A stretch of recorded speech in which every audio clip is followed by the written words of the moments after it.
Hello everyone and welcome in a new video. As usual, I really hope you're having a good start of the weekend. About this game, well, don't be shocked. My dear beloved bear was snatched from me, and I decided that I will not dodge, and I'll go for my old hidden pick, and that is Yorick in the jungle with smite and teleport. For you, I am sure that this is a totally different concept. But rest assured, it is satisfying once you master the ways of the gravedigger in the jungle. Also, the guy that we are facing have a good win rate with Volibear, and I thought it was a good opportunity to use all those losses on the bear to my advantage, and give him a taste of that misery. Our main goal with Yorick is totally different than Volibear in the jungle. We have one rule, and that is the only rule you should respect. We play Yorick to one-shot the Nexus. Yes, you heard me right. Not the enemies, not the towers, and not the drakes. You should dream about the Nexus day and night. Nothing else matters. My complete setup is a huge fuck you, my team. I'll get this W by myself. But how are we going to do this? Well, we are going to use some passive psychology, and that is, we are going to dull the enemy feeling about our presence. Similar to Kuroko in Kukuro no Basketball. The enemy will think in his inner mind below the subconscious level. What a useless jungler they have. Until the right moment, and we will do a surprise one call to end the game. You are about to witness the most passive, non-interactive gameplay in the jungle, only to ensure the win. And I hope you enjoy it. And to be fair, I was planning to test a new hidden secret build on Volibear, but he ruined that, and it is around 11 PM here. I had to make him suffer slowly but surely. While we are at it, you might wonder what is good about Yorick in the jungler. To be fair, if the game is not even, it is pretty much a loss. This champion is very item and experience dependent.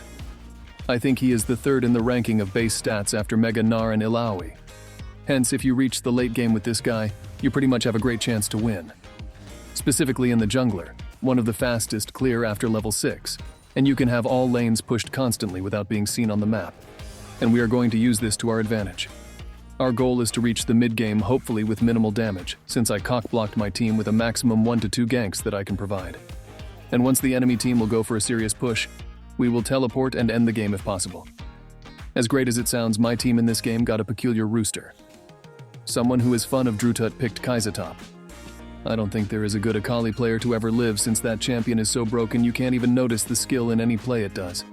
But I do appreciate the skins. And my AD carry literally doesn't have a clue on what that excuse of a Drake does. First-time troll that is trying to vent all of his day stress in League of Legends. Talk about great life decisions. All this enforces in my mind one idea. Thank God I didn't pick Volibear with this team, because it would have been much harder to carry. With all that being said, we have some advantage, and that is the benefit of off-meta picks. Since a lot of players don't know how to deal with them, our element of surprise is at all times high, and we should use it wisely.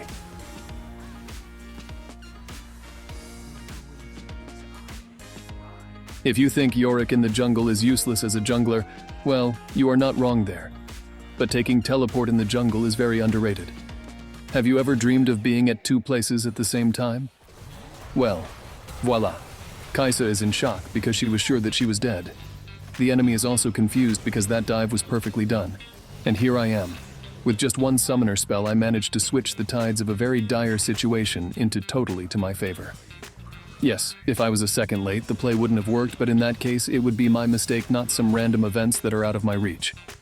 So, yeah, even before reaching the start of the late game, teleport as your second summoner's spell is very, very effective.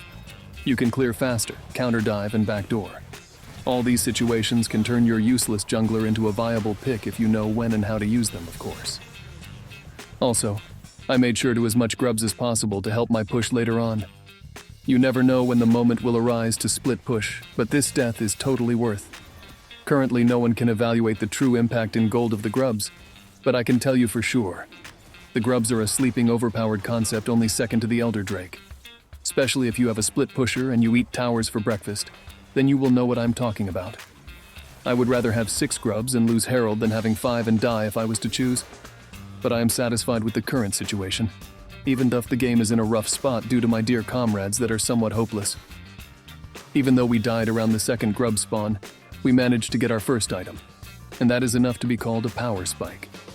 Even if we go now with a full tank build, our damage will be considerable, but I am thinking about stacking movement speed items to compensate for the lack of my summoner spell.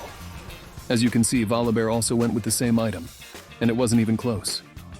After many encounters with Yorick as Volibear, the only possible setup to win against the Gravedigger is with Riftmaker and Lethal Tempo, since the ghouls does a lot of damage and the only way to mitigate that is throughout Spell Vamp. And yes, it does not look good on our side. I really don't know why they pick Kai'Sa top. Our mid laner is on a quest to kill Ezreal even though he failed so many times. In the midst of this chaos is where Yorick pick thrive.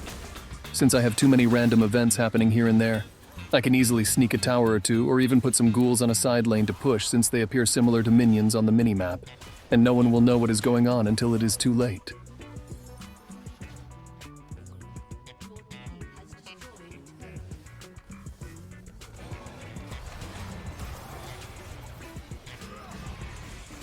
That looked like a horrible play, my friend. I suggest you watch some of my Volibear videos. But as they say, sometimes you find out truth the hard way. This Kayle is way fed than it should be, and she is going to melt anyone that comes around her. Thankfully, this death will be the incentive we need to set up our evil plan accordingly. Since I know for a fact now that no one can duel Kayle except me, given I play perfectly or manage to outplay her with my wall and ghouls. And while I was dead, the enemy team managed to get the Baron buff. But luckily to us, they all were very low on health, and we managed to pick some kills here and there. It seems their only carry is Kayle, and our only chance to win is to shackle her movements until we find a solution to end this game.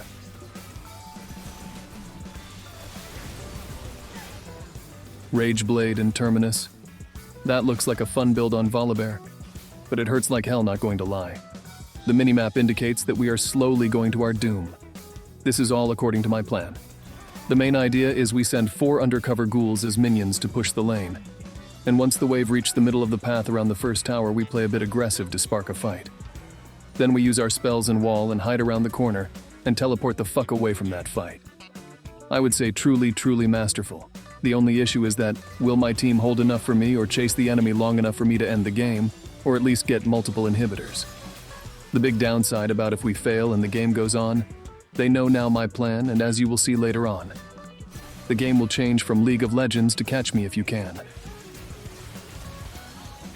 We are about to witness the enemy team first mistake. I can say for sure that in every game, each team will do a serious mistake 100%. And if you don't take advantage of that mistake, that is on you. Of course, they can surrender, or you can surrender. But that mistake is bound to happen because it can happen. And the odds of it happening is guaranteed for one simple reason. And that is, we all do that mistake in every game. The advantage of non-interactive gameplay is that you don't make any calls, hence you won't make any mistake. Maybe the biggest mistake is not making a call in the first place, but you leave room for sneaky plays to happen, and that is exactly what we are looking for.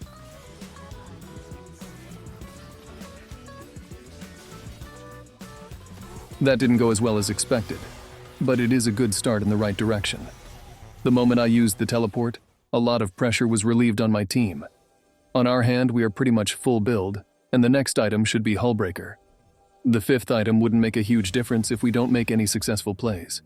We got a lot of movement speed, damage, sustain, and defensive stats. The beauty with Jack Show on Yorick is that your ghouls will keep the stacks built up, even if you exist the fight, and you can wait for your rotation of spells to go back or simply run away. And we are facing squishy targets. It is pretty much GG in our favor. All this is done solely in the purpose of drawing Kayle towards me.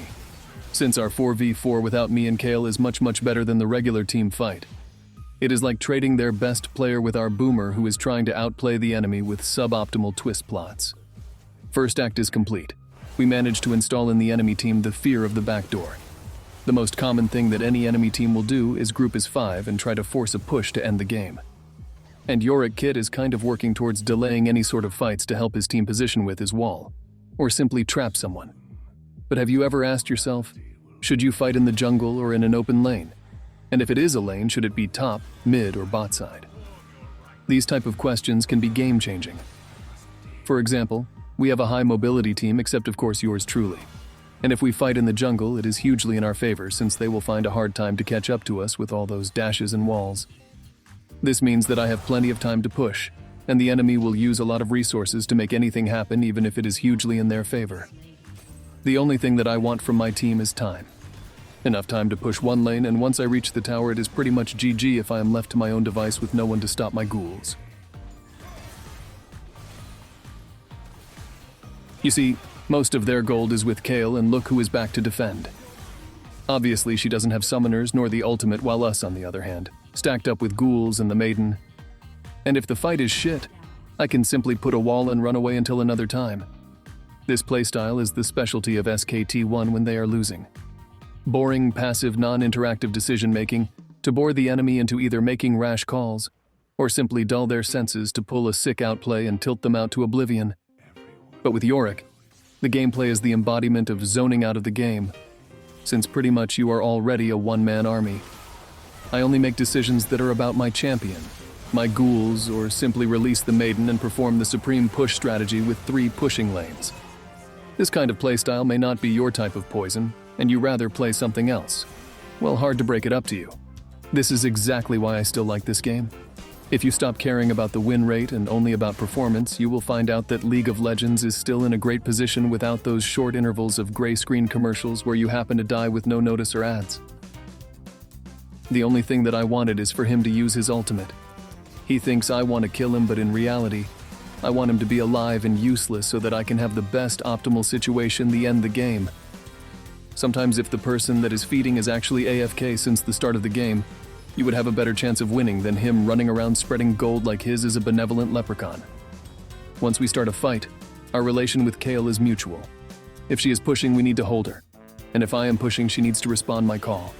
The broken aspect about our wall. Let's say Kayle will do 500 damage per auto attack. Our wall will force her to use 4 auto attacks at least. That is, 2,000 damage went poof just like that. And it is back every 9 seconds. You see the conundrum in here? Also, we have a teleport. If she decides to join the 4v4, we can take the ride with her. And we are simply a parasitical existence that, if left unchecked, can end the game in less than 2 minutes. There's a huge difference between playing a cancerous champion and creating a new cancer to kill the old cancer. We are like the demon that turned against his own kind to kill all demons. And with that, my dear viewers, you just witnessed an old side of me, and that was the jungle and teleport strategy with Yorick. I truly like this champion since his design is unique and his story is very cool.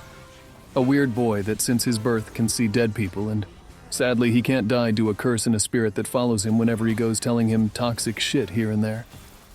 Seems like our day-to-day life, if you ask me. And with that, I wish for you a good start of the weekend, and possibly I will upload a new video this Sunday if I found enough time to finish up the editing. As always, leave a comment and make sure to subscribe if you are new to the channel. Take care everyone, and peace.